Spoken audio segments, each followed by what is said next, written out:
Tutaanza kwanza kwa kufahamu what is mental health Tanzania, ambapo tutamuita project manager Filmina Scarion ambaye atatufungulia kwa kutuambia what is mental health Tanzania. Kwa majina naitwa Filmina Scarion, ni mwanafunzi wa udaktari mwaka wa 5 chuo cha St. Joseph Boko campus. Lakini pia ni project manager wa mental health Tanzania. Nawakaribisha sana kwenye hii event yetu ya leo ya mental health awareness and stress management. Tulikaa tukafikiria kama kila mtu, mashirika, the society, wote wanadili na physical health. Kitu cha kwanza ambacho kinakuja kwenye mind when a person is sick, tunajua kwamba ni physical health. Tunajua malaria, tunajua TB, lakini hatuna uelewa kwamba kuna mental health. Lakini ni kweli kwamba bila mental health there is nothing you can do. You cannot become successful as maybe a medical personnel bila mental health. Kwa tukaja na jukumu la kwamba inabidi tuanzishe kitu ambacho kitaweza kutoa awareness na kuwasaidia watu wakapata kuelewa zaidi, kujielewa zaidi, kwa sababu mental health is not all about wale tu mnaowasikia kwamba ni vichaa, watu wanasema kwamba huyu ni kichaa. No, it's not all about that. Sisi wenyewe tunajiona kwamba we are okay, lakini kwenye vichwa vyetu tunakuwa sometimes tuna mambo mengi ambayo yanatuzonga, ambayo yanatufanya tusiwe okay, though we are physically okay. So we came with an idea kwamba mental health Tanzania itafaa sana na inahitajika sana. So we came with mental health Tanzania, ambayo ni institution ambayo iko committed to solve challenges zote za afya ya akili. So mental health Tanzania is a registered private and independent institution committed to address psychological changes, promote mental health industry in Tanzania, provide mental health services, and involving in mental health activities. What do we do kwenye mental health? We advocate kwenye research and publications. Kwa hiyo wale wote ambao wanahisi they can do researches, they can have some publications as mental health is concerned, wote tunawakaribisha na tunafanya nao kazi, ili mradi tu ni kitu ambacho kinahusu mental health. Lakini pia we advocate on mental health awareness. Maybe wale ambao wametufuatilia, ambao wako kwenye pages zetu, wamekuwa wakiona tukienda kwenye sehemu mbalimbali kwenye mashule kuanzia primary mpaka secondary au kwenye vyuo kama tulivyokuja hapa kuweza kutoa awareness kuhusu mental health, kwa sababu mental health is something ambacho kama kimekuwa kikiwekwa chini na people don't know about mental health. So tumekuja kwamba tutaenda kila ngazi, kila mkoa, na tutaweza kutoa awareness kuhusu mental health. But we also do service delivery and access, as you're going to see in my next presentation. And also we do education and training, ambapo tuna vituo vyetu, ambapo tunachukua baadhi ya watu tunawatrain on mental health, na wanakuwa ni ambassador wetu. Wakienda sehemu they can speak on mental health. So that's what we do. Lakini pia tunafanya legislations and policies. Kwa tunapitia policies mbalimbali kuhusu acts za mental health na kuweza kuzipeleka kwa wakubwa ili zikapitiwe kuangaliwa kama this is something ambayo inabidi kiwe kinatendeka au hapana kwenye mental health. But we also advocate on governance and accountability. We also invest in mental health industry. As you will see in my next slides, I will show you what we do, what I mean when I say investment in mental health industry. But also, we advocate on human rights on mental health implications. So, we provide psychological services such as counseling, psychotherapies, psychoeducation, and consultations. Kwa hiyo kwenye mental health Tanzania tuna psychologists ambao wengine watafika hapa muda si mrefu mtawaona. Tuna psychiatrists ambao wanatoa huduma za afya ya akili. So that's what we do. Tunaingia mkataba na different psychiatrists and psychologists kuweza kufanya watu sio kuelewa tu, lakini wakishaelewa kuhusu mental health wanapougua, wanapojisikia hawako vibaya, wanapata wapi msaada. That's what we do. So we ensure the psychological services by diagnosing mental psychiatric disorders. We also do intervention to all psychological challenges, mental illnesses, and assisting clients in recovering from their challenges. We also give treatments which are short and long treatment on mental health. We also develop long and short courses in different programs like skill development, career development, and professional careers.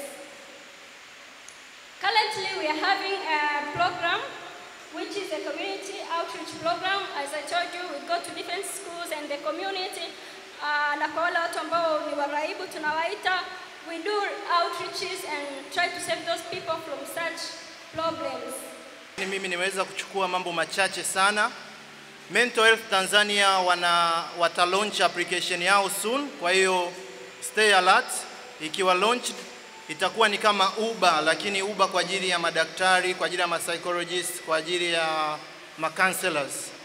Kingine, they have clinics right now. Wana clinic nadhani 2, moja ipo Mwanza, nyingine ipo Dar es Salaam. So soon wale mnao graduate, wale mnaotarajia kugraduate, mnaweza mkapata kazi katika the clinics. So stay alert, bado kuna mambo mengi mtayapata today. Naombeni tuendelee kusikiliza. So kinachofuata tutamkaribisha again director, managing project manager, ili aweze kuwatambulisha wageni waliofika, lakini pia wageni watavozidi kufika atakuwa anazidi kuwatambulisha. So stay alert, na naombeni tuweze kumpigia makofi tena kwa nguvu na kishindo kwa presentation nzito aliweza kutoa.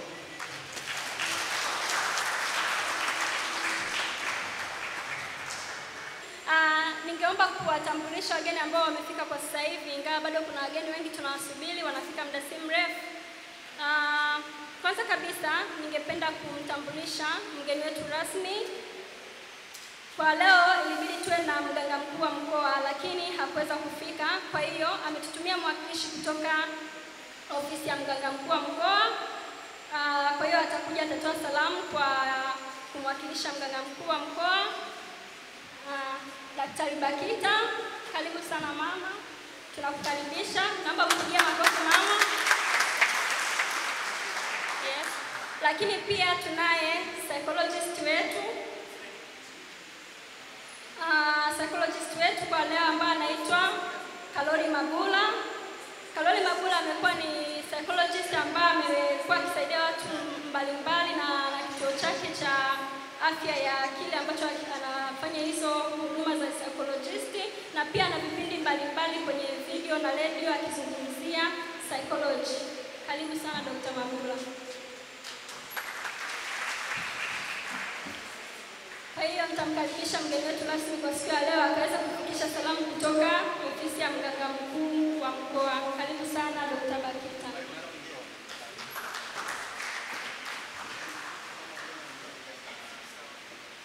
Naitwa Bakita Emmanuel Luoga, ni nesi sakatisti au coordinator mental health manispaa ya Kinondoni. Nimetumwa na coordinator wa afya akili wa mkoa wa Dar es Salaam ambaye amepata dharura. Nimemwakilisha, lakini ametuma salamu nyingi sana. Anawapenda sana, anawasamini sana. Ndio maana amepambana mpaka saa ya mwisho apate angalau mtu aje wasikilize. Tulikuwa tuko busy sana kwa siku ya leo, lakini tumejitahidi angalau na sisi tuje tusikie nini kinazungumzwa. Kwa kweli tumefurahi sana, tumefarijika sana, na yeye amefarijika sana kwa hao wenzetu wa Mental Health Tanzania. Kazi wanayofanya ni ngumu sana. Ni ngumu sana kwa sababu kwa mtazamo wa kawaida sisi tunapata shida wenyewe, tuna changamoto. Wakikwambia huyu anahudumia wagonjwa wa akili na yeye mwenyewe ana akili, inawezekana. Si ndio walivyosema? Wanasema ukimhudumia mtu asiye na akili na wewe mwenyewe una akili, ndicho wanachokisema. Kwa hivyo ni kazi ngumu, na sisi tunawapa moyo wafanye kazi kwa upendo. Kazi ni ngumu. Tunawashukuru sana, kazi wanayofanya ni nzuri, kutuweka sawa na sisi tusiojua tuweze kujua nini kinafanyika.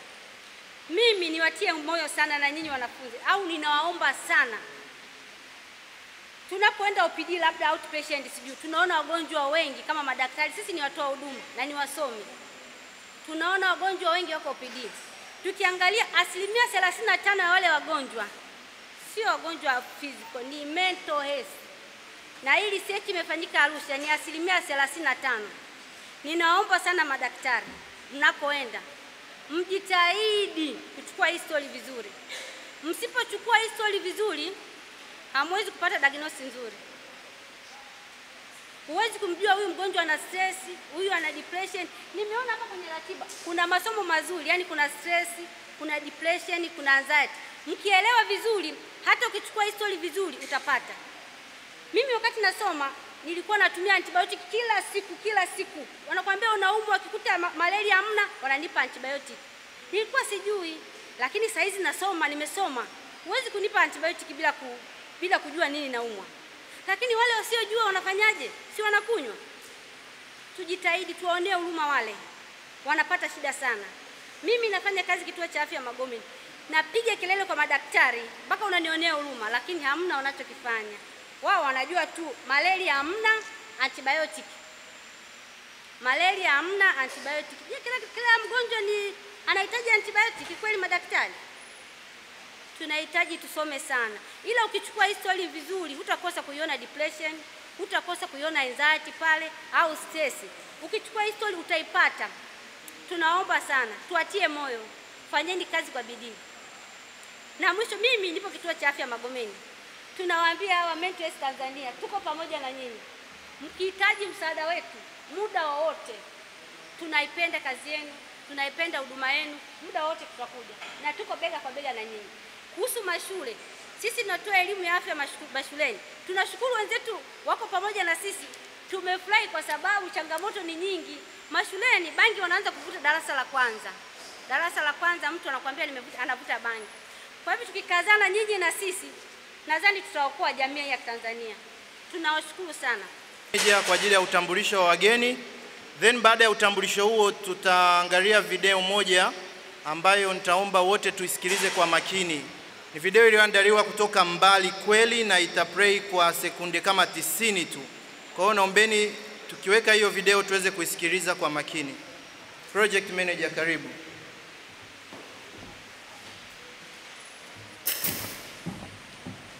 Napenda kuwatambulisha wageni ambao wamechelewa kufika kidogo. Mbele yenu tunaye Shabila Alfan. Mr. Shabila Alfan ni mwanzilishi wa association inaitwa Fikra Afya, ambayo iko committed to solve challenges pia za afya ya akili. Karibu Mr. Shabila Alfan, wapungie mkono.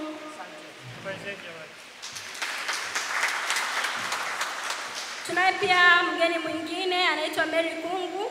Mary Kungu pia ni founder wa association ya Afya Passion, ambayo inadili na matatizo yote, sio matatizo tu ya akili, lakini matatizo yote ya afya.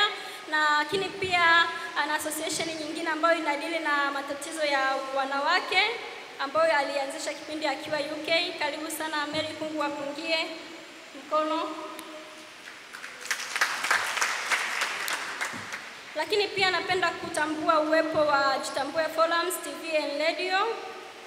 CEO wa Jitambueforums, tunaomba tupungie mkono wakiwa wanatusaidia kuchukua matukio siku ya leo. Ningependa pia kutambua uwepo wa wanafunzi wa Farmers mwaka wa kwanza hadi mwaka wa 3. Wanafunzi wa nursing na wanafunzi wa udaktari mwaka wa kwanza hadi wa 5. Karibuni sana. Have you ever been surrounded by a group of people but still felt alone? That is depression. Have you ever felt like the world around you is moving faster than you can think? That is anxiety. Have you ever woken up from a bad, reoccurring dream only to realize that the nightmare is still going on? That is PTSD. Sadness, loneliness, brokenness, panic, unpredictability. We've all felt these emotions at some point in our lives.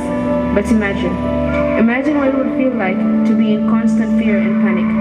Imagine feeling like an outsider in your own mind. Imagine feeling despair, not only when someone you love dies, but continuously. Imagine waking up every day and your biggest problem is you, but you can't do anything about it. Imagine being judged for every step that you take and everything that you do. It must be hard, right? Well, people suffer from multiple mental illnesses at once, and we have the audacity to call them crazy, rather than recognizing them as brave, but suffering and needing of our help. There is absolutely nothing that these people can do to control an illness that they never asked for in the first place. This is their best form, yet we choose to embrace it with our worst. Let us give our best to theirs.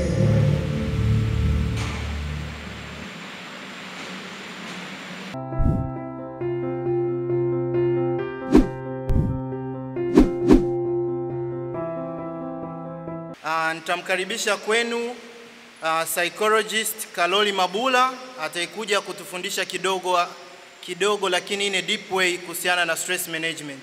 Naombeni tumkaribishe kwa makofi mazito tafadhali. Ninaitwa Kaloli Mabula. Mimi ni counseling psychologist. Lakini pia bahati nzuri sana nime specialize zaidi kwenye masuala ya stress management. So ni certified stress management expert. Kiuhalisia ni kwamba kila mtu ana stress. Hakuna mtu ambaye ana stress. Sawa? Kwa sababu hii tunasema kwamba ni kitu ambacho ni natural. Kila binadamu anacho.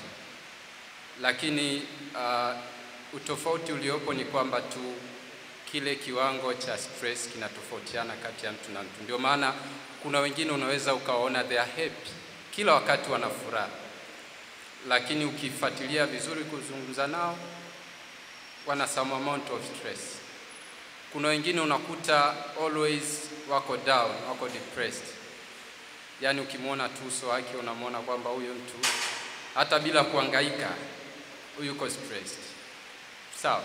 Kwa hiyo the first point ambayo natamani tuitambue ni kwamba kila mtu ana stress. Na stress kwa sasa ni kitu ambacho ni cha kawaida.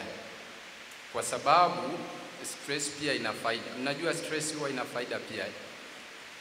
Mnalijua hilo kwamba stress huwa ina faida pia, si ndio? Yes, stress ina faida. Lakini pia stress ina hasara, lakini upande wa hasara au athari ni kubwa zaidi kuliko kwenye upande wa faida. Sawa? Sasa faida na hasara vinatokanaje? Ni namna tu mtu unavyo manage ule uwezo wako na namna yako ya manage stress. Sawa? 3 types of stress you can note down. Aina ya kwanza tunaita ni acute stress. Acute stress. Hii ni aina ya msongo wa mawazo ambayo mara nyingi wanasema kwamba ni normal, ambayo kila mtu anayo. Wote mtu uliomo ndani, kila mtu ana stress. Ila tuna hiyo aina ya kwanza stress ambayo ni acute stress. Yaani hiyo kila mtu anayo. Yaani hatuwezi kubishana hapo. Kila mtu anayo hiyo aina ya kwanza ya stress. Sasa hii ni aina ya stress ambayo mara nyingi inakaa kwa muda mfupi. Haikai kwa muda mrefu. Mara nyingi yenyewe hutokea pale unapokutana na kitu kikakuchanganya kwa haraka, lakini wakati unahangaika kustruggle kutafuta solution, at the end of the day unaweza kujikuta either umefanikiwa kupata solution, then you move on. Kwa maana yake katika kile kipindi unahangaika struggling with your mind, unakuwa tayari uko katika hiyo aina ya kwanza ya stress. Inaitwa acute stress. Sawa? Lakini kuna aina ya pili ya stress au ya msongo wa mawazo. Hii inaitwa episodic acute stress. So according to American Psychological Association, wao wametem hiyo ni aina ya pili ya stress. Episodic acute stress. Episodic acute stress. Sasa hii ni aina gani ya stress? Hii ni aina ya stress ambayo mara nyingi ile stress inayotokea mtu inakuwa inajirudia mara kwa mara. Kwamba ile acute either uliweza kuisolve kwa wakati ule, ukaweza kumove, ukawa okay, ukaendelea na maisha yako ya kawaida. Lakini ukakaa baada ya muda ikarudi tena, ukakaa baada ya muda ikarudi tena. So hiyo ni inaitwa episodic acute stress. Sasa yenyewe inatofautishwanaje na acute stress? Hii wanasema mara nyingi huwa inawatokea wale watu ambao wanakuwa na demands ambazo sio realistic. Zinatokea watu ambao wanakuwa na demands ambazo sio realistic. Yaani unakuwa na uhitaji au unakuwa na demand ya vitu ambavyo kiuhalisia haviwezekaniki kwa haraka kufanyika. Na ndio maana unaweza kukuta mtu anapata acute, baada ya muda anajitahidi, ana manage, ana come normal. Lakini kwa sababu demands zake hakuweza kuzifulfill vizuri, anakuja kujikuta tena amerudi. Kwa hiyo akirudi tayari direct anakuwa ameingia kwenye hiyo type ya pili ambayo ni episodic acute stress. Sawa? Aina ya tatu ya stress tunaita ni chronic state. Chronic stress. Sasa hii ndio ile ambayo sasa tunaona baadhi ya watu wanashindwa kufanya kila kitu. Kuna watu wanaugua, wengine ndio tunawapeleka kwa psychiatrist, kuna wengine ndio wanakuja sasa kwa psychologist, kuna wengine wanapelekwa kwa counselor, kuna wengine wanapelekwa wapi. Maana yake stress yake imefikia kwenye kiwango cha juu sana. Na ukishafikia kwenye chronic state, maana yake ni kwamba tayari umeshaingia kwenye hatari ya kupata depression. Ukishafikia kwenye chronic stage, maana yake uko kwenye hiyo type ya stress, maana yake uko kwenye risk au kwenye hatari kubwa ya kupata depression. Nadhani wengi mnajua maana ya depression, nadhani kuna mtu ataizungumzia vizuri. So hiyo ni aina ya tatu na ya mwisho. Lakini sasa mtu anapokuwa katika kipindi chote hicho anachokuwa anapitia stress, yuko kwenye msongo wa mawazo, kuna stage tofauti anakuwa anazipitia. Maana yake ni kwamba kuna stage ambayo ukiwa upo una uwezo wa kurecover mapema, na kuna stage ambayo ukifikia basi wewe utakuwa kidogo huko kwenye hatari ambao either utahitaji medication au utahitaji close follow up na kuangaliwa kwa ukaribu zaidi na wataalamu. Sawa? Kwa hiyo stage ya kwanza ambayo mtu mwenye msongo wa mawazo au mwenye stress anapitia inaitwa alarming stage. Nikisema alarm, kila mtu si anaelewa maana ya alarm yani inakukumbusha au inakuamsha au inakushtua, inakualert kwamba kuna kitu either unatakiwa ukifanye ama kuna kitu kimekutokea, inatakiwa uangalie namna ya kufanya. So hiyo alarm stage ndio stage ya kwanza ambayo mtu yeyote mwenye msongo wa mawazo huwa anaipitia, kwamba inakufikia kipindi unaanza kuwa alerted kwamba hey listen, hii situation ulionayo sio normal. Hii situation ulionayo sio normal. Kwa katika hiyo stage mara nyingi ndio watu wengi wanakuwa wanajaribu kuanza kustruggle, kutafuta mtu wa kuzungumza naye, kufanya nini na vitu vingine kama hivyo. So hii ndio stage ya kwanza kabisa ambayo mtu yeyote mwenye msongo wa mawazo anapitia. Stage ya pili tunaita resistance stage. Resistance stage, kwamba sasa umehangaika, unapambana kutafuta solution, lakini unafika kuna kipindi unaona kila kitu kinagoma.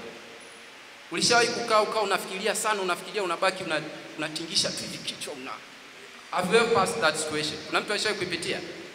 Yaani unawaza, unahangaika, unatafuta majibu, unakosa, unakuwa unajipiga kichwa tu, si ndio? So that means unajikuta uko kwenye hiyo stage, unapambana kutafuta majibu ya kile kinachokusumbua kwa wakati huo. Sawa? Stage ya mwisho inaitwa exhaustion stage. Sinaelewa mtu akiwa yuko exhausted, si ndio? uko exhausted, umechoka, yani tired everything, yani kila kitu unaona. Sasa hapo ndo mtu anafikia hatua sasa amekata tamaa. Ndio hao wengine wanasema whatever kitakachotokea kitokea, I don't care. Nadhani kuna wengi pia watu tunafikia pia hizo stage kwenye maisha. Unaweza kuwa na struggle, umefikia hatua sasa unaona hupati jibu, unasema bana mimi I don't care. Chochote kitakachotokea na kitokee. Hiyo ni stage ya tatu na ya mwisho. Sasa tutaangalia kwenye stress management, namna ya kumanage. Ukiwa na uwezo mzuri, ukiwa na skills, unaweza ukajikuta either hufiki stage ya pili ama hufiki stage ya tatu. Lakini ukijikuta kidogo unaweza kupambana, unaweza ukajikuta umefikia stage ya pili lakini usifike stage ya tatu. Sasa mambo yakiwa magumu zaidi, wewe itakulazimu kuundergo au kupass through all stage zote tatu. Maana yake ulipata alarm kwamba kuna kitu sio kizuri, ukaamua kupambana nacho, lakini resistance ikatokea wakati unapambana, maana yake ukashindwa. Kama ulifanikiwa ulipambana pale ukawin, then good, lakini ulipambana ukashindwa, then unajikuta uko exhausted kule. So hizo ni stages tatu ambazo mtu yeyote mwenye stress anakuwa anapitia katika hizo stage. Sawa? Kwa hiyo baada sasa ya kuwa umepitia katika hicho kipindi chote, nini ambacho unatakiwa ufanye? Nitazungumzia njia au technique kama sio 5 kadri nitakavyoweza, zitakazoweza kukusaidia kuweza kumanage stress zako au msongo wa mawazo unaokuwa unapitia. Kitu cha kwanza, siku zote huwezi kupata majibu au kupata solution ya kitu ambacho ukijui chanzo chake ni nini. Vinginevyo utakuwa unajidanganya. Na ndio maana wataalamu wa saikolojia nadhani wanajua, au wataalamu wa masuala ya afya ya akili, ni kwamba sisi tunapokuwa tunatibu mara nyingi hatuangalii lile tatizo ambalo mtu linamsumbua kwa wakati huo. Tunatafuta vyanzo, roots za kile kitu kinachokuwa au lile tatizo linalomsumbua mtu. So the first thing to do ni kwamba make sure you identify, uwe na uwezo wa kuweza kuidentify vyanzo ambavyo vinakupelekea wewe kuwa na msongo wa mawazo. Uwe na uwezo wa kuadapt. Kuadapt nini? Either mazingira au stressors au vile vyanzo vinavyokupelekea wewe kupata msongo wa mawazo. Uwe na uwezo wa kuadapt mazingira haya. Lakini ya pili tunasema uwe na uwezo wa kualter. Uwe na uwezo wa kualter. Alter maana yake ni kwamba uwe na uwezo wa kufanya changes kwenye lifestyle yako. Mifumo ya maisha tunayoipitia au mifumo ya maisha tunayoishi ina changamoto nyingi.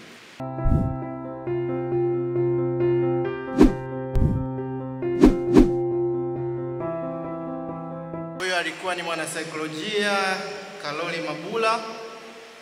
Sasa tunaye mwakilishi wa chuo chetu ambaye atakuja atatupa neno, lakini kabla ya kutupa neno, mimi mwenyewe nitawafundisha namna yangu ya kuondoa stress.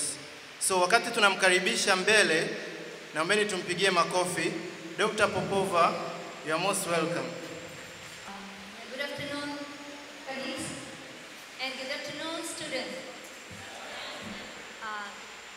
And first, I want to say thank you for the invitation myself, and now I'm like a continuing student. Of course, thank you for organizing and conducting this very, very important meeting. And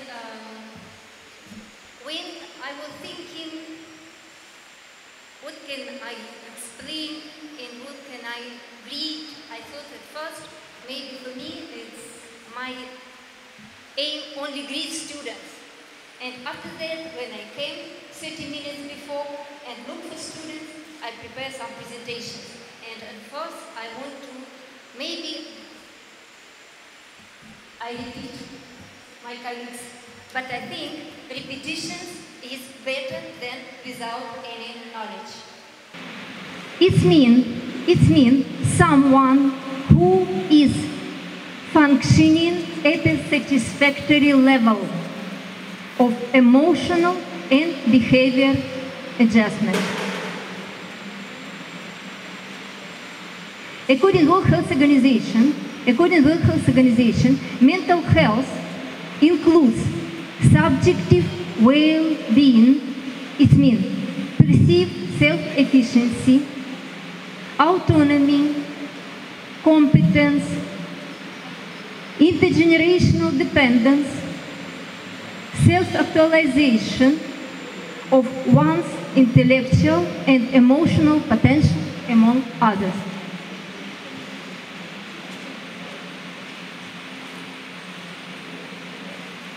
And of course you can ask, what does it mean, well-being? Well-being. Well-being, it means the realization of their abilities.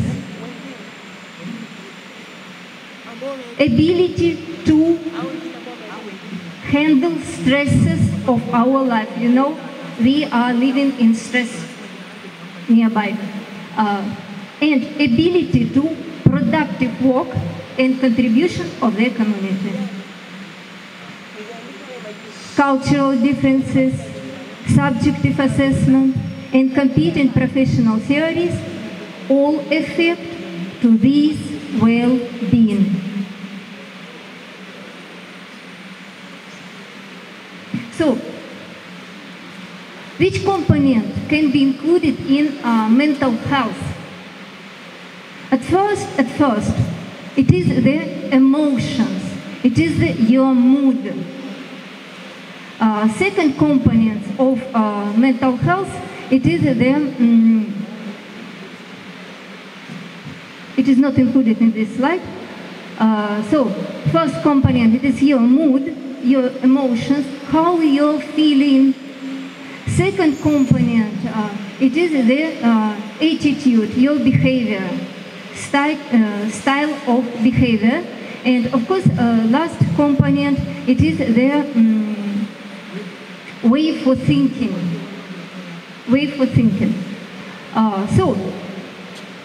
And in general, this mental health, of course, include the psychological, emotional, and social well-being.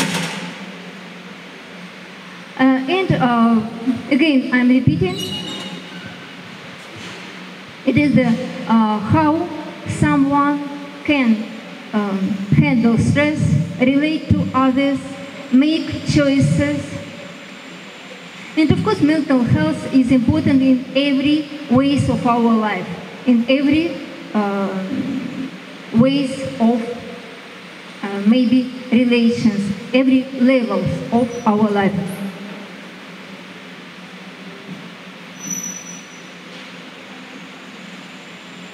And which factors can be contributed to the mental health?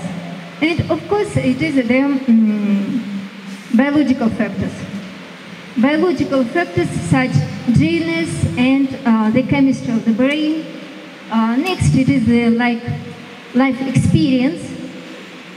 For example, such of traumatic damage of the brain, or maybe abuse, and family history or mental health problems.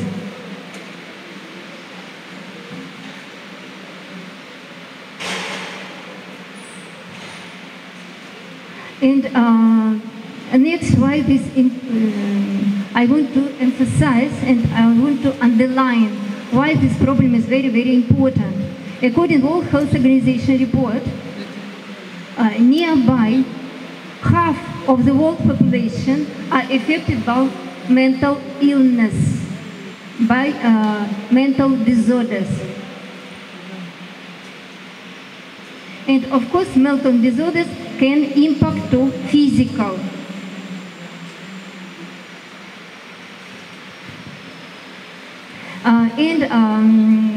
Now maybe you read about it. Of course, if I can ask you and before, which kind of mental disorders is the number one. Of course, maybe in my mind, I thought that it is depression. It is not depression. Number one, it is the anxiety. Depression is number two. And it is the report in World Health Organization 2016. Of course, you can see that anxiety disorders, it is first, 4% of population in the world suffer from anxiety, next depression, and next other mental disorders. Dr. Popova representing the university. Sasa tutasikia presentation moja.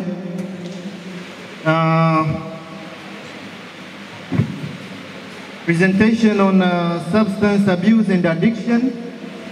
It won't be a very long presentation, but it will be a very nice presentation from Shabil Halfan from Fikra Afya. Makofi tafadhali.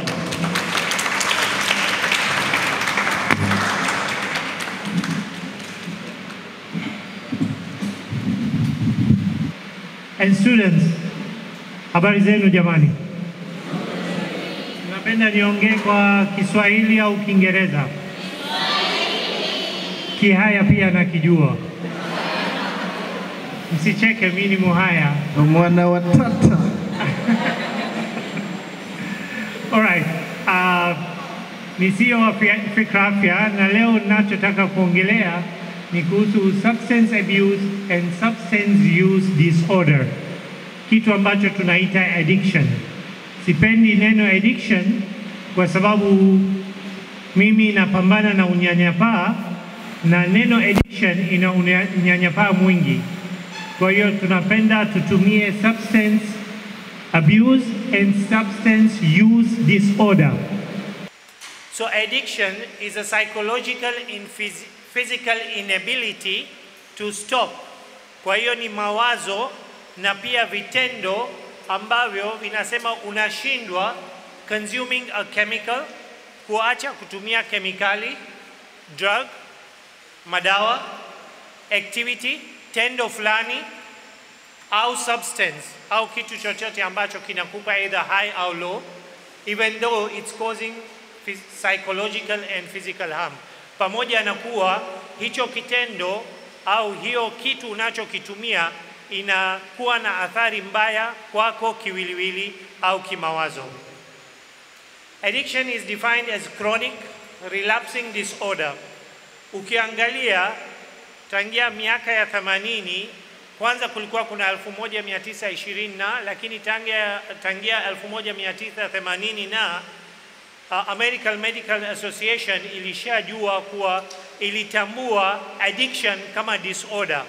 Kwa hiyo ni mental health condition. It's not just addiction, it's not substance use or abuse, but it's disorder, substance use disorder. Kwa hiyo ni ugonjwa fulani au ugonjwa fulani wa akili, okay? Na inaweza ikarelapse, kwa hiyo ni ugonjwa ambao unaweza ukarudia au ukajirudia baada ya kupona. Characterized by compulsive drug seeking, continuous use despite harmful consequences. Kwa hiyo inaweza ikasababisha urudie kile kitendo ulichokiacha, au madawa, sio lazima madawa kulevya tu, ni madawa aina yoyote, pamoja na vinywaji kama pombe unatumia, unaanza rudia. Ndio disorder hiyo. Addiction is defined as a disease by most medical association. Kwa hiyo vyama vingi vya kiutabibu wameona kuwa kweli ni ugonjwa huo, including American Medical Association and the American Society of Addiction. Like diabetes, cancer and heart disease, addiction is caused by combination of behavioral and environmental or biological factors. Kwa hiyo ni ugonjwa, na ni ugonjwa unaosababishwa either na behavior, tabia, environment, jamii tunayokaa na watu waliotuzunguka au environment zetu, na biological factor. Pia tunakuwa na labda genes ambazo unazo zikipata rutubisho ni kama mbegu unayo, lakini ukipata rutubisho basi itaota kuwa mti au mimea. Kwa hiyo ni ugonjwa. Sasa kama ni ugonjwa, ni kitu gani kinasababisha? What makes people susceptible to drug addiction? Ni vitu gani vinafanya mtu apate ugonjwa huo au ajikute ameshaingia katika uraibu wa kitu fulani? Kibiolojia kuna the person's genetics. Kwa hiyo kama nilivyosema, unaweza ukawa na trait katika jini yako, lakini isipopata urutubisho sio lazima utakuwa una ugonjwa hiyo. Ni sawa na watu ambao labda mzazi wangu alikuwa na kisukari au ugonjwa wa moyo, si lazima mimi nipate, inabidi nijikinge ili nisipate ugonjwa huo. Then there is ethnicity.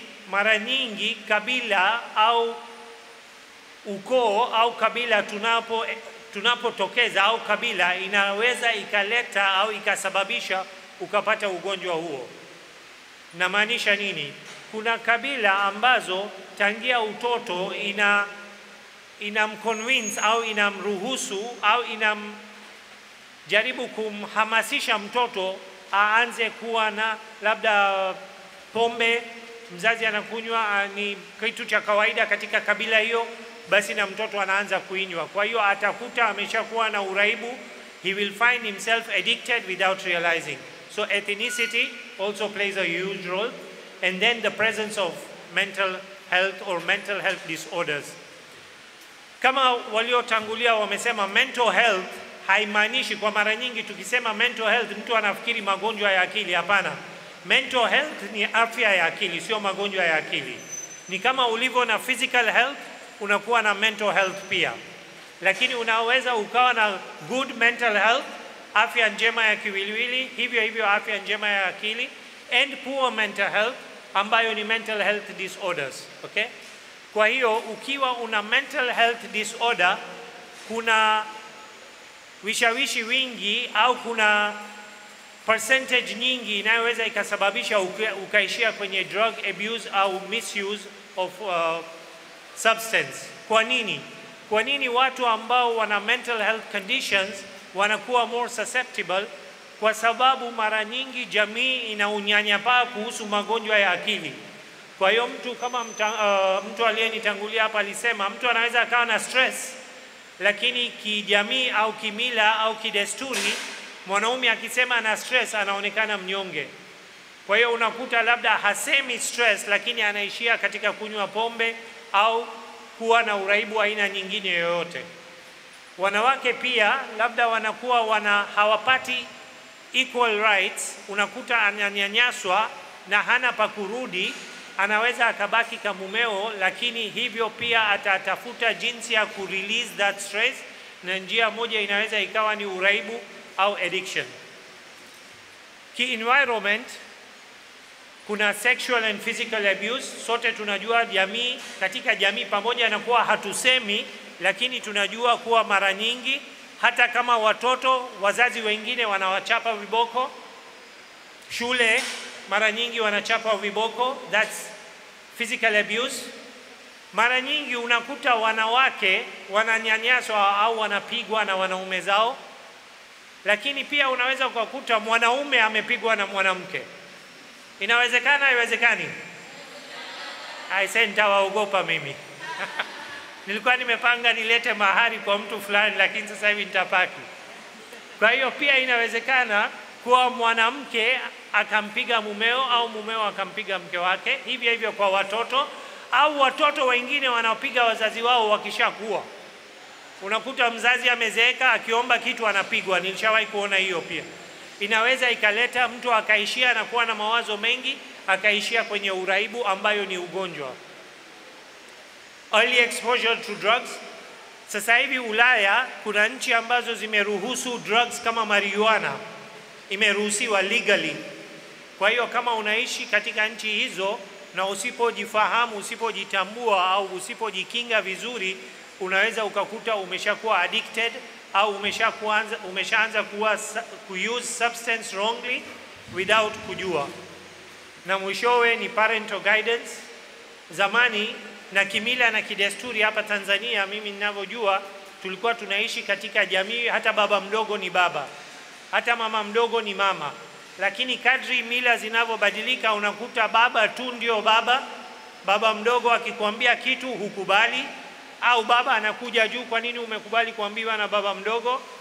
Na hivyo tunapoteza mila na desturi, na pia hicho kinaweza kikawa ni kianzishi cha mtoto, kwa sababu anajua analindwa na watu wawili tu. Pia nitapenda ku-highlight kitu kingine ambacho kimeniumiza. Tanzania hii tumeanza kuwa na tabia kuwatuma watoto wadogo miaka 7-8 katika boarding. Mimi sisemi kuhusu shule za boarding wala sitaki kuongelea, lakini mimi binafsi naona sio sawa. Na nilikuwa niko na Profesa Kilonzo siku mbili kabla au wiki kabla, tulikuwa tunaongelea hayo. Mtoto lazima apate maadili kutoka kwa wazazi.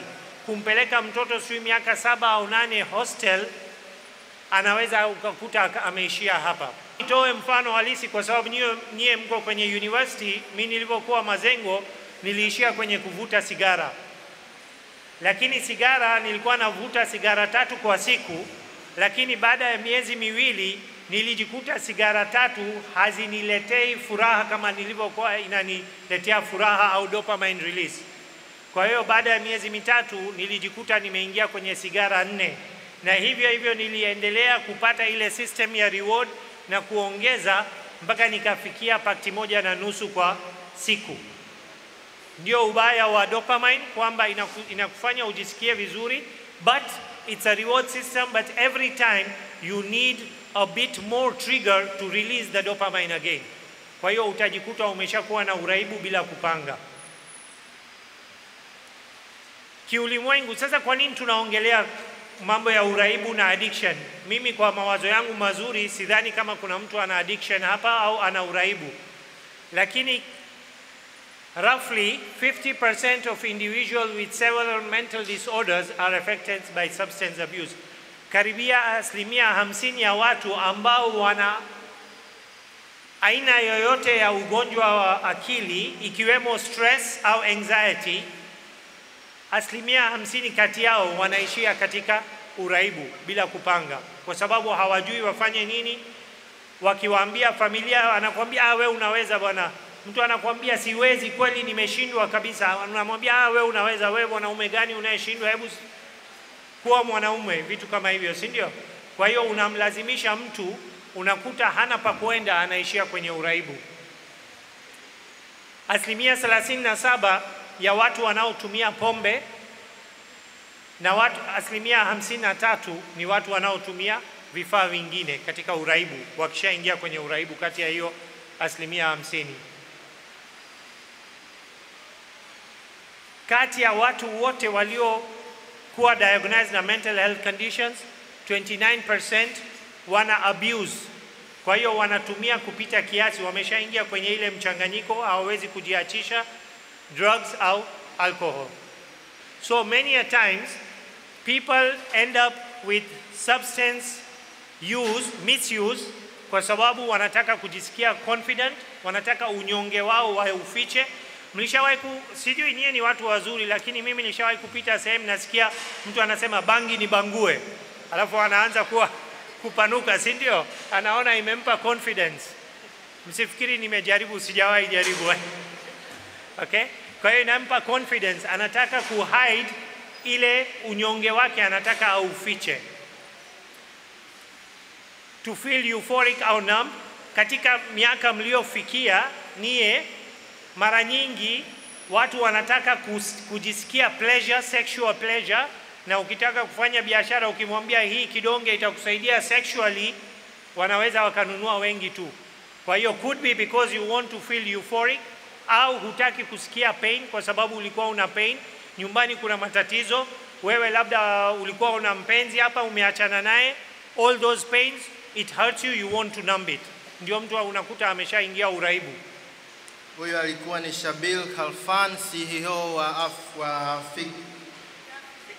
Fikra Afya, lakini pia jemedali wa Kihaya. So MC namba 2 kinafuata nini sasa hivi? Mama nimkaribisha Frida Erasto. She's a mental health advocate countrywide ataenda kuonyesha hilo zoezi.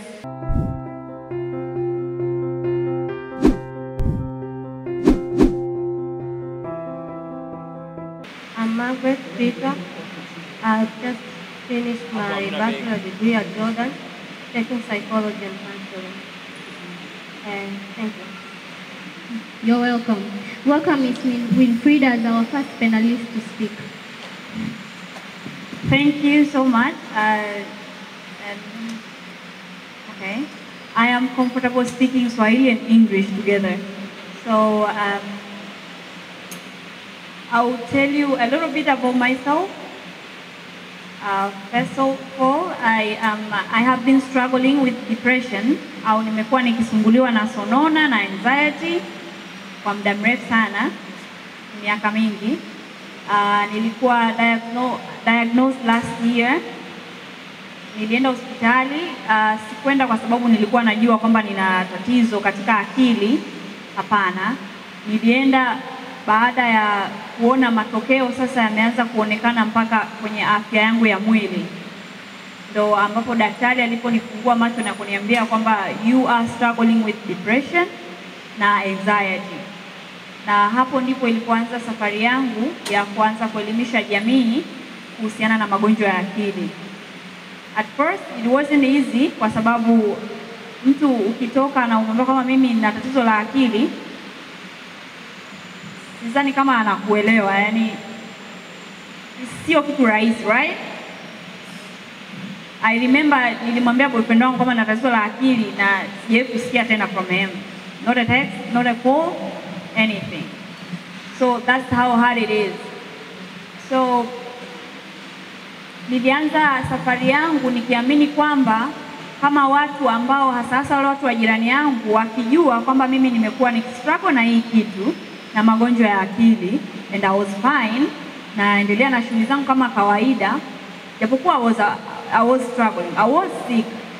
Kwa hiyo na wenyewe wataweza kujifunza kwamba ugonjwa wa akili ni magonjwa tu kama yalivyo magonjwa mengine, unaweza kuwa nao, lakini pia unaweza ukapata matibabu, ukapata kama ni ushauri, lakini pia ukaendelea na shughuli zako nyingine. Sawa? Kwa hiyo lengo langu lilikuwa ni kuambia watu kwamba yes, I am mentally sick, but I am still living my life. Na imefika sasa nimesema magonjwa ya akili kuyaendesha maisha yangu. Sasa basi, I was once a student like you. Nimemaliza pale ustawi wa jamii, labor relation.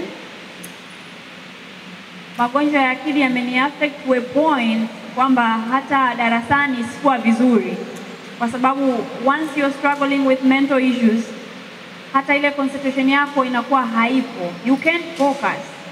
Unakuwa unaenda tu darasani kwa sababu mzazi amelipa ada and you are supposed kusoma, lakini hauelewi. I never had plans, I never had a future, and nilikuwa na struggle sana na suicide thoughts. Nilishawahi kuattempt suicide once. From then nikawa bado na yale mawazo kwamba ikifika point kwamba maisha sasa yamenishinda, I'll just kill myself. Hiyo ndo ilikuwa njia yangu ya kutokea, kwamba I'll just die. Nikiamini kwamba when you die it's the end of everything. Lakini hakuna mtu aliyekufa pakarudi akatuambia huko ni nini kinaendelea, right? So sijapona vizuri bado niko chini ya uangalizi wa mwanasaikolojia. Nashukuru Mungu nishamaliza kutumia dawa. So I'm here to tell you, all of you, kwamba it's okay. Struggling is okay. You don't have to keep it to yourself. Mwambie mtu unayemwamini, mtu wa karibu, kama ni mama, kama ni baba, kama ni rafiki, mtu unayemwamini mwambie. Watu wapo kwa ajili ya kukusikiliza. Tafuta wataalamu, sio gharama. Watu wengi wanaogopa kutafuta wataalamu wa saikolojia kwa sababu wanaamini kwamba ni gharama. Si gharama, sawa? Na pia mostly yes. That's it. That is short about me. Thank you. Thank you, Ms. Winfrida. We are going to let them to ask you questions later on. I would like to welcome our second panelist, Ms. Masuma. Thank you very much.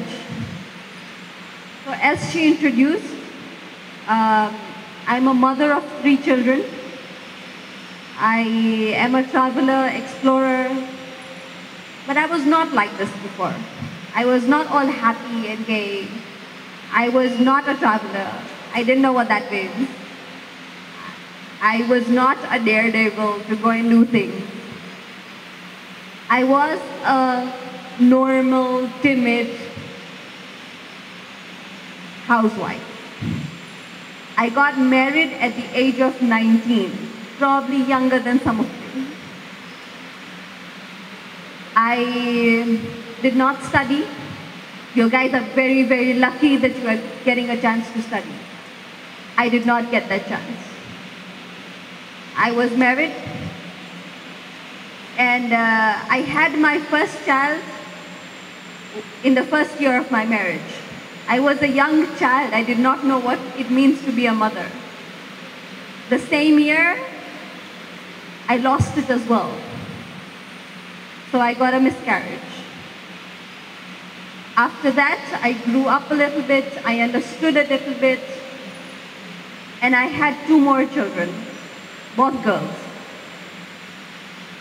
I struggled with a difficult marriage. And as I grew, I understood that this is not life. There could be life beyond this as well. I don't have to listen to and obey a husband that does not respect me. I do not have to limit myself to just this world where I have to only serve somebody all my life. I didn't know. I've not studied. I didn't know this. For me, it was very normal. Unampikia chakula mume, naenda kumpikia chakula watoto. I don't know, clean the house, do this, do that. That was life. I didn't know there was a life beyond this. I came out from that and I decided that I'm done with this and I'm going to make a new life now. I left my husband and I was very willing to move out and, you know, hey, I left him and I'm very happy now. For a while. I went through my worst depression after my divorce, not before. I went through the worst of my anxiety after the divorce. So it has not been an easy place. It has not been an easy journey, but it has not been impossible. I have come out of it, and as you see me right now, I am a lot better and understand how I can deal with my emotions. Yes, I have my down days. I don't say I'm happy every day, but when I am down, I can now know how to deal with this emotion. I am not suicidal anymore. I have been though. And the only thing I will tell you guys is in this world, I guess stress is, I don't know, it's inevitable. But don't let it reach to a point where you don't know how to deal with it anymore. Talk to your friends, but only those who you trust. Make sure you choose non-toxic friends. Friends who make you feel safe, that you can speak something. Take time for yourself, it's very important. If it's by meditating, if it's by sitting in the garden, if it's by watching the sunrise, if it's by doing, I don't know, playing music, the guitar, singing, anything.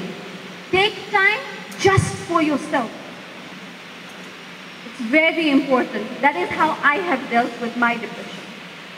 Thank you.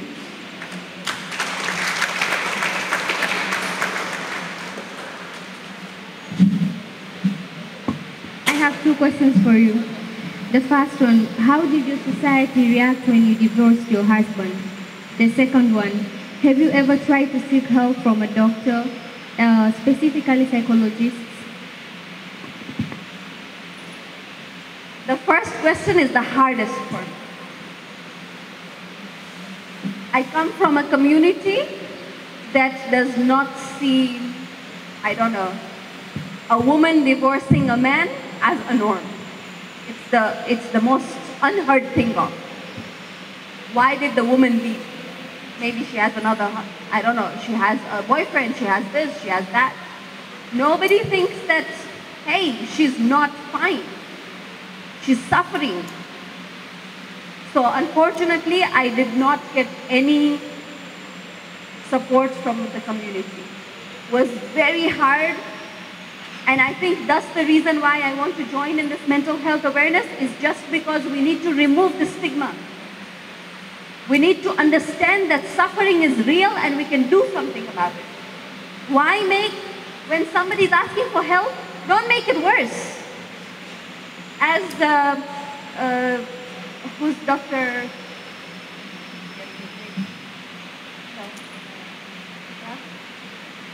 As Dr. Shabir said, don't judge. A lot of people are going through so much. Another thing you asked me is, have I ever sought help? So I remember I was at my worst in anxiety, and I got an anxiety attack and I fell down. And my blood pressure became low. I was at work. They took me to hospital. I was admitted. They checked me. There's nothing wrong with you. Like, everything else is fine. So the doctor told me that you may have a mental condition. Go look for a counselor or a psychologist. He referred me to a psychologist that told me that 1 hour is $40. And I said, I will get more sick if I pay that. I now understand that it was probably the wrong psychologist. Now I meet a lot of them and who are not expensive. So please don't shy away from that. But I did not.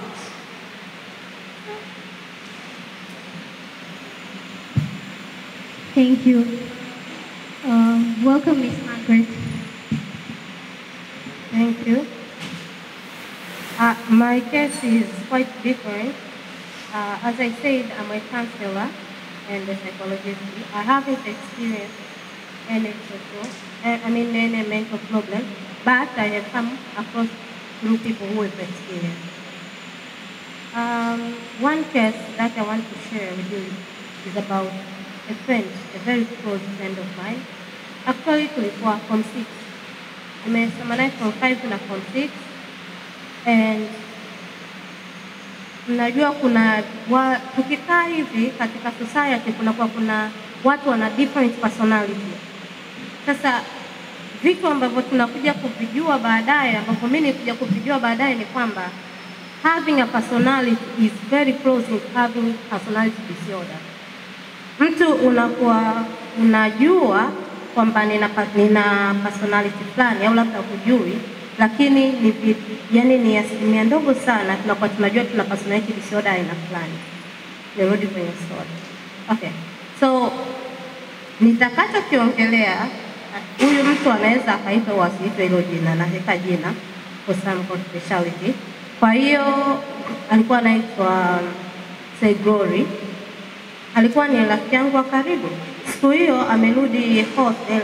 Tulikuwa tunamuona mtu kwamba ana tabia fulani hivi za anger issues. Kitu kidogo anakuwa ana panic, kitu kidogo anakuwa anatukana, yani akiingia mfano akianika shati lake nje ya ambapo mwana hadi form 6 wanapita, alafu likaibiwa, anarudi ndani anatukana chumba. Yaani anakuwa ana hasira, sasa anahitaji kurelease. Au akigombana na mtu kidogo anatukana, utashangaa anatukana uko mzima. Lakini watu tulikuwa tunaona kama kawaida, mtu ni kawaida yake au kila mtu ana hasira zake.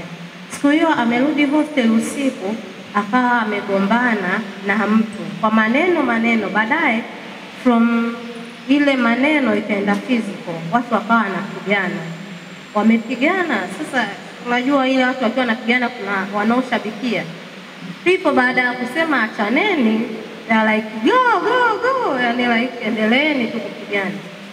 Sasa watu wamepigana, Grace Glory akawa kama amepigwa, yani kama vile ameaccept defeat. Baada ya kupigwa akaacha watu wakawa wamelala usiku. Baada ya kulala na taa imezimwa, akaamka akakaa kitandani, akakaa muda mrefu kama dakika 2 hivi, akainuka akaenda kwenye tanka akachukua kiwembe, afa akawa anakichana hapa kwenye mkono. Damu zinamwagika, anasema you will pay for this, you will pay for this, you will pay for this. Anayemwambia you will pay for this ni yule aliyepigana naye. Kwa hiyo watu hapo wakasema imekuwaje? Yani kila mtu akawa ameogopa. Sasa ilishiaga hapo hiyo story. Baadaye baada sasa ya kuja darasani kusoma kuhusu psychology and stuff, na kuja kujua kwamba Glory alikuwa na shida ya borderline disorder. Hiyo ni disorder ambayo mtu ukiwa una emotions unashindwa kuhandle zile emotions zako, badala yake unaiweka katika physical au unaiabasti kwenye namna ya kuumiza mtu yoyote. Yeye alikuwa akiwa anaumia, yani it's not personal vitu anapokuwa anavifanya, kusema kwa nini amenifanyia mimi hivi au mbona anafanya hivi kwangu mimi. Yeye anakuwa ni way ya yeye kurelease manilia yake, yani deep pain alionayo ndani.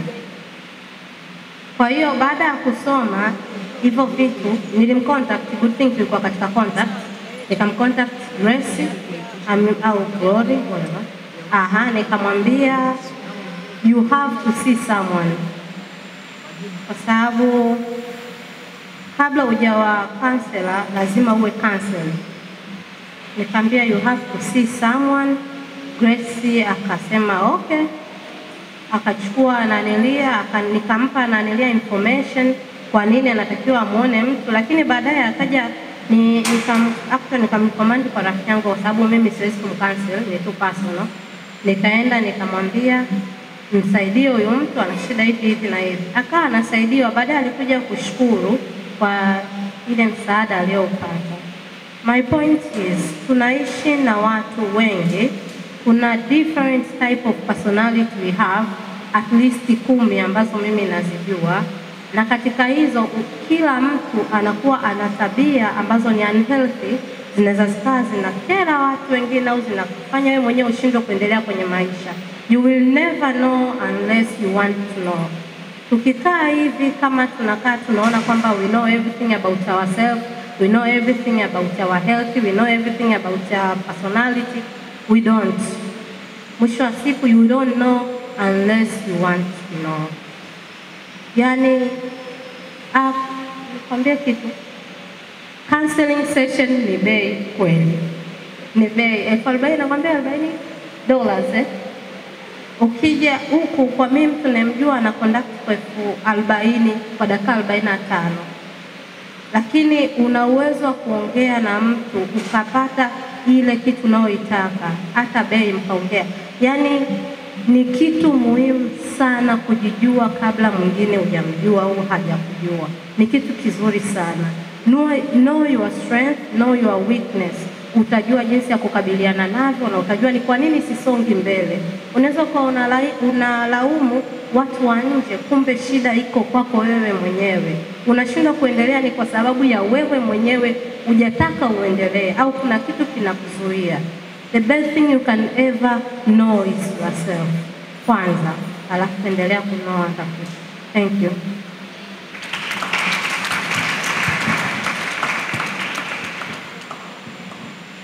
Thank you, Ms. Margaret.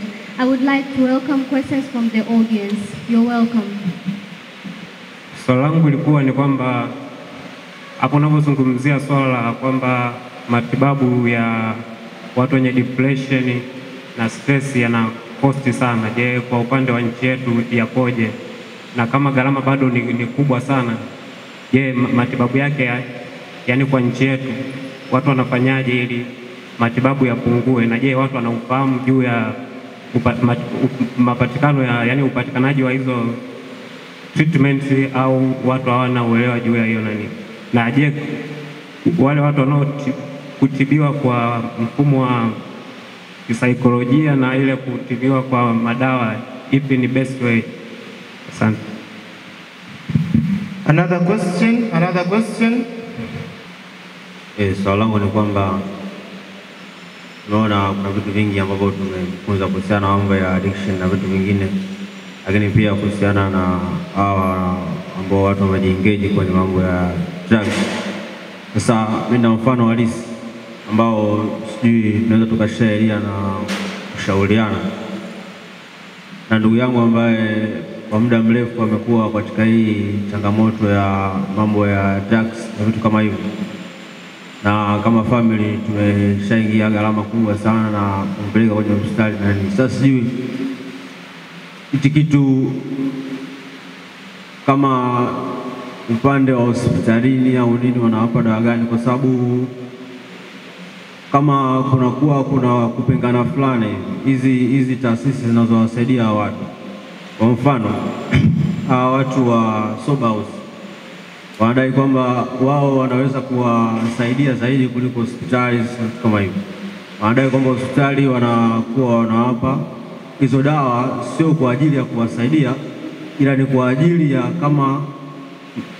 ni kama drugs zile, lakini ni kama hizi kama sisi zimepimwa au nini such daktari.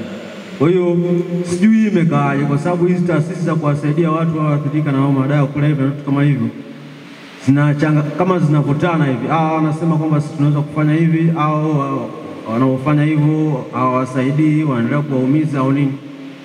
Na hii issue ni mfano halisi na sijui. Kwa hiyo hebu tujaribu kushauriana kwa tunafanya hilo. One last question. Asante.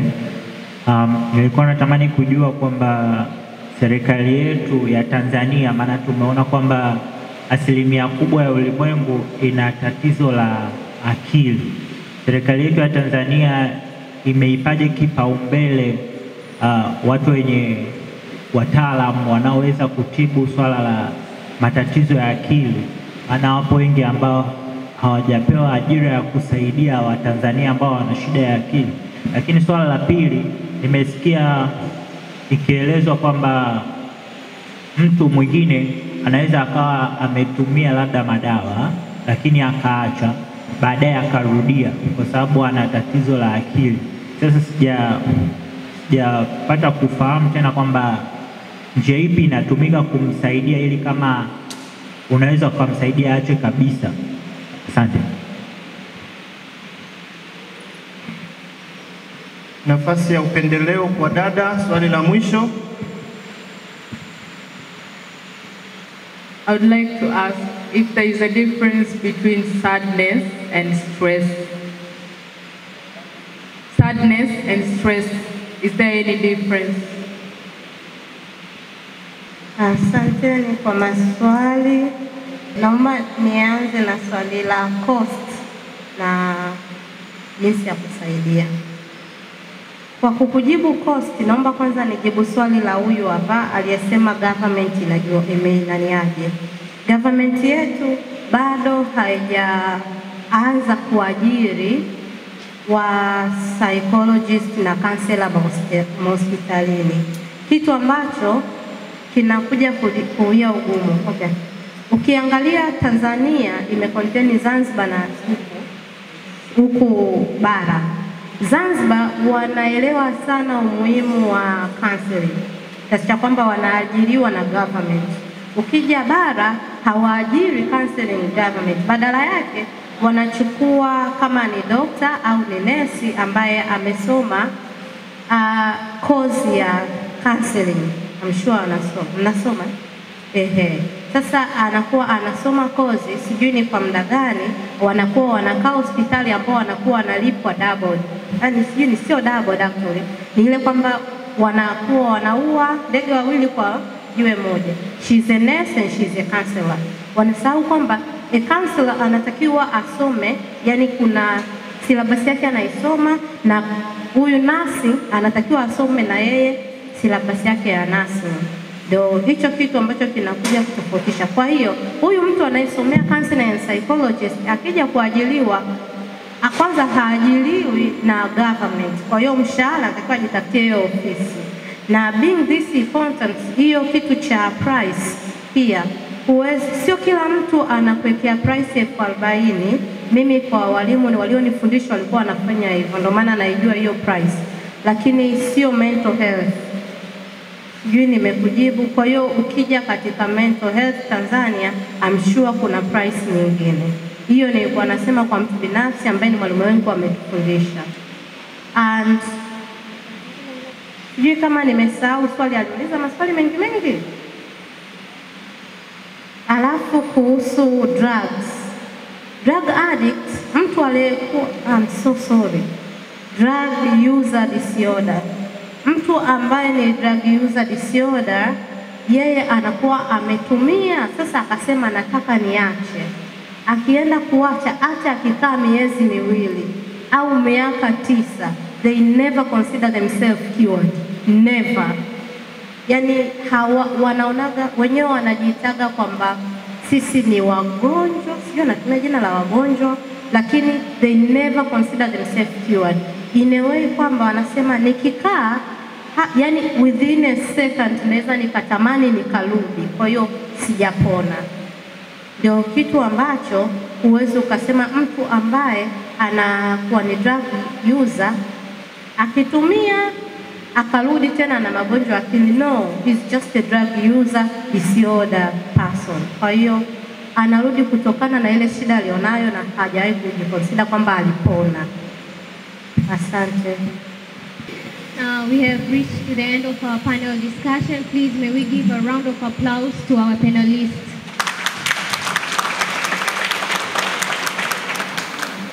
Thank you.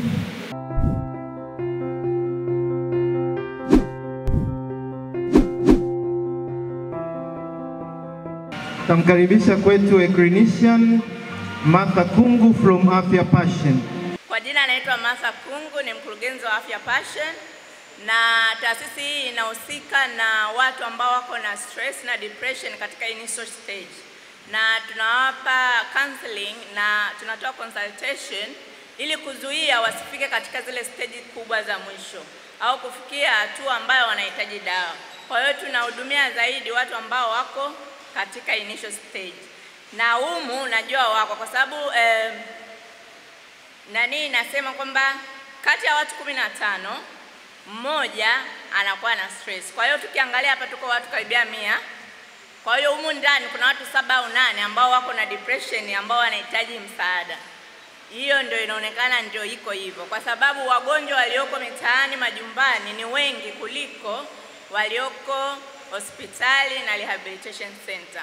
Kwa hiyo nitajitahidi kwa haraka kuambia disorder ambazo ziko katika depression disorder.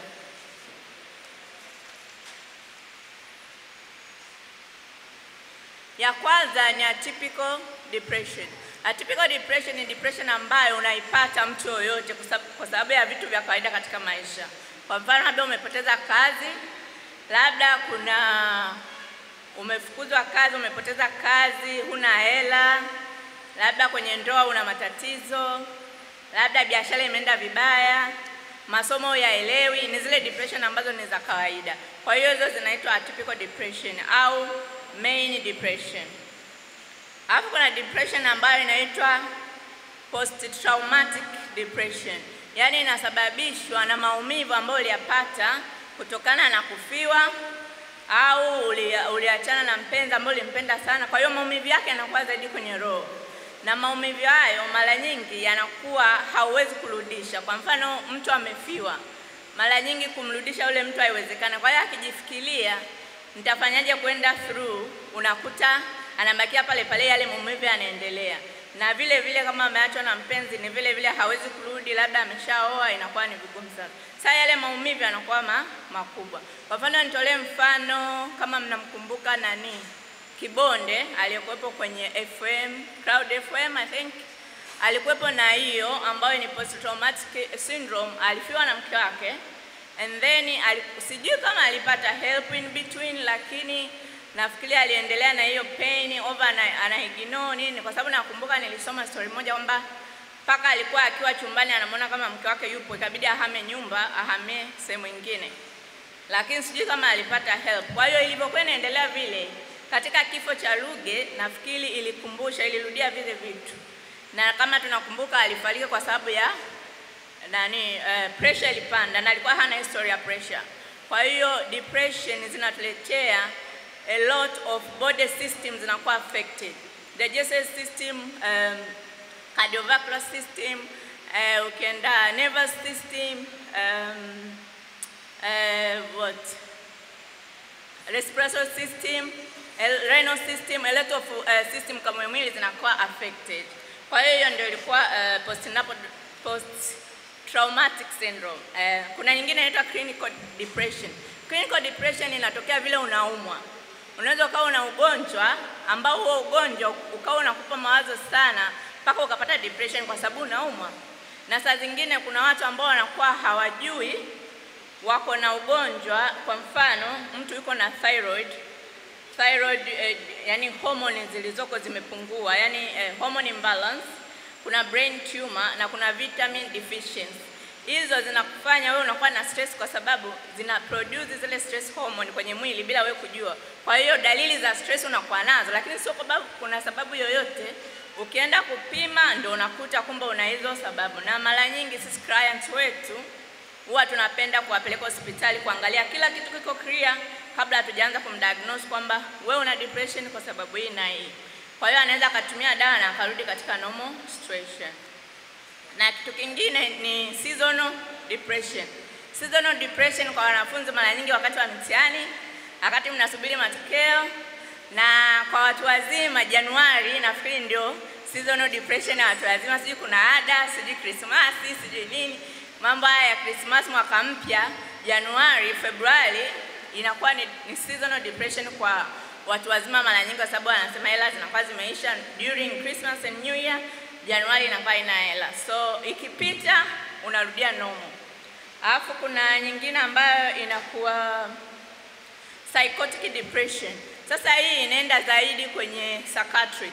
Inawezekana huyo mtu yuko na genetic, yani genetically kwao labda wana huo ugonjwa wa kichaa au mental health, au unakuta sasa anakuwa na zile illusion, au anakuwa na zile yani tabia ambazo watu wanamshangaa, mbona huyu anasema hivi, mbona huyu anasema hivi, lakini kwa sababu kwenye akili yake kuna tatizo ambayo kidogo huyo ndio mara nyingi tukikuta watu kama hao tukidiagnose tunampeleka mara moja kwa moja kwa medical attention badala ya kumfanyia counseling only, unabidi umpeleke kwenye medical attention. Na nyingine ni postnatal syndrome depression. Postnatal syndrome depression ambayo inawapata wanawake baada ya kujifungua, na inatokea sana, lakini huwa haijulikani au inadharaulika. Unakuta mtu anamchukia tu mtoto, yani amtaki yani, na unakuta ilianza kumbe wakati anapata ujauzito, imeenda mpaka amepata ujauzito kajifungua, inafikia pale amtaki mtoto, labda kwa sababu mwenye mimba alimkataa, au mle ndani mtu kaolewa, lakini unakuta ana hiyo depression kwa sababu ya sababu fulani. Kwa hiyo hizo tuziangalie sana. Nafikiri hizo chache ambazo ziko katika jamii tunaweza tukaziona ndio zinatusababisha depression. Sasa naweza nikwambia haraka dalili ambazo zinakuwepo kumuonyesha kwamba huyu mtu ana depression. Sasa hizi dalili nitakazowaambia ni utamrebo mtu kwamba yuko na depression kama zimeenda after 2 weeks. Inaweza kuwa 1 week 2 days usianze kumwambia wewe una depression au una stress, kwa sababu stress ikiiva inazaa depression. Depression ikiiva ndio inazaa mental illness. Unakuwa na kama aliongelea mzungumzaji sikumbuka kwa nani pale, alikuwa anasema inafika mpaka inakuwa chronic, si ndio? Kwa hiyo stress inazaa depression. Hapa ninaongelea depression. Kwa hiyo ukimwona mtu ameenda na hizi dalili ndani ya wiki 2, ndio unaanza kuhisi kwamba huyu mtu anawezekana kweli akawa na depression. Title inaitwa Handle Your Emotions. Chochote kinapotokea in life, kama nilivyosema kwenye previous slide, una pande mbili, tuseme upande wa kushoto na upande wa kulia. Tuseme upande wa kulia ni kuchukua lililo jema na upande wa kushoto ni kuchukua yatakayo kuongezea mzigo ambao sio wa kwako. Angalia, ukienda upande ule kuna mengi yanayohusika mpaka hapa chini. But if you choose the wise side, you'll enjoy. The only thing you need is to analyze, understand the situation, and maybe consult people whom you trust or you think can help you to get through the situation. Lakini za kuambiwa changanya na zako. And again, don't tell everyone. Usimwambie kila mmoja. You'll tell a person ambaye atakuuliza, shoga yangu sijui hapo tunafanyaje. And that's a person you're sharing your situation with. What will happen? Yani anakudondosha kuliko hali yenyewe ilivyo kudondosha. But imagine you're telling him person alafu baadaye unaisikia kwa marafiki zake kwamba jamaa amemkuta. So you need to choose wisely a person to tell. Sometimes it's okay to internalize the situation kwa sababu you are the only person that can feel how it feels. Others will be trying to feel like the way you are feeling it. But they are not in a real situation or they are not getting the intensity of it. Kwa hiyo ukiangalia upande huu, we have rationality. In rationality you analyze available solutions and you opt for the best one. Maisha yanaendelea. Na by the way, ukiona changamoto haijakuwa, ujue umepewa nafasi ya kuishi na kuishinda. Next slide. Sijui kama naenda sawa na walimu wenu kwa wale wanachuo, kama kuna walimu pia. Sifatishi maneno sana, kwa hiyo ninaeleza kilichoko nyuma hayo maneno. Okay. Anxiety cycle. Jambo linapotokea una namna nyingi, utadevelop stress.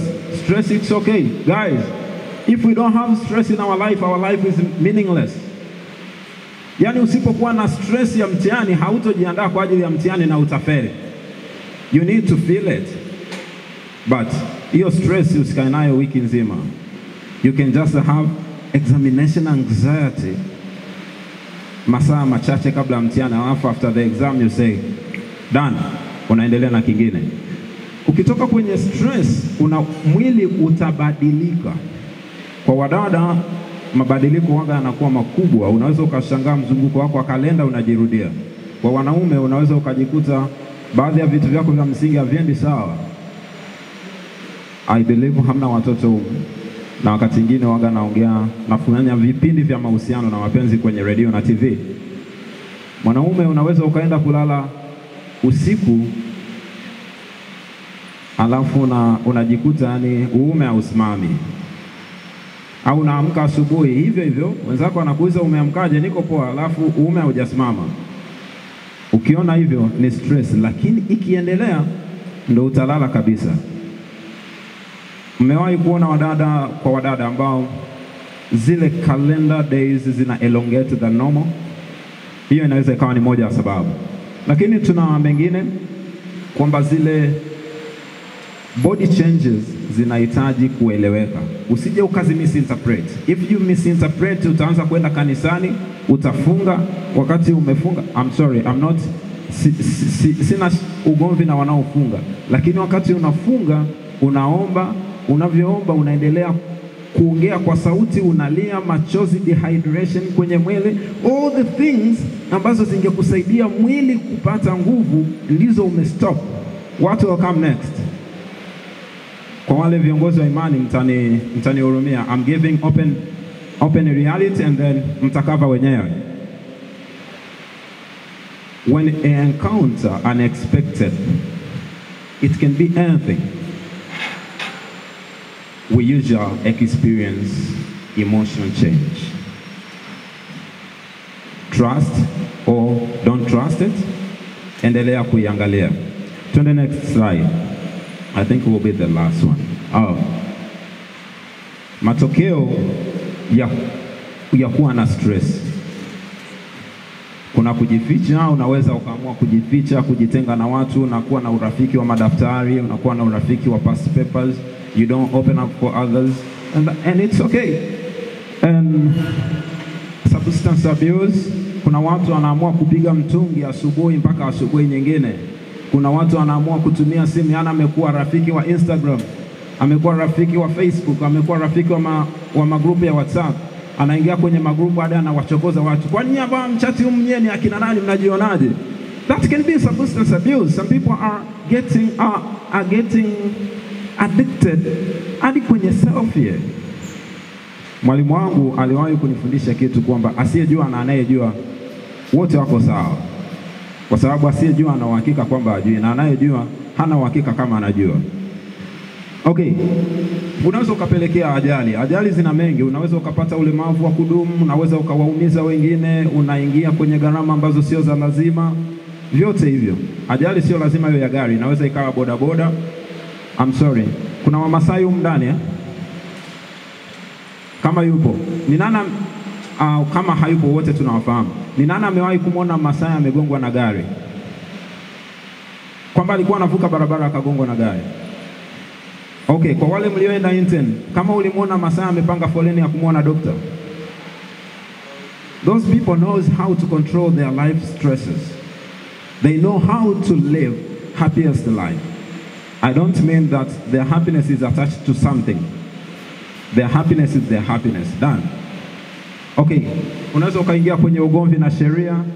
Nimeandika kitu kinaitwa faulty decisions. Unaweza ukaingia kwenye mahusiano yasiyokuwa lazima, kwenye mahusiano yasiyokuwa lazima au ya maana, ukapata ujauzito, ukasababisha ujauzito mtoto asiyetarajiwa. Sisemi mtoto wa bahati mbaya.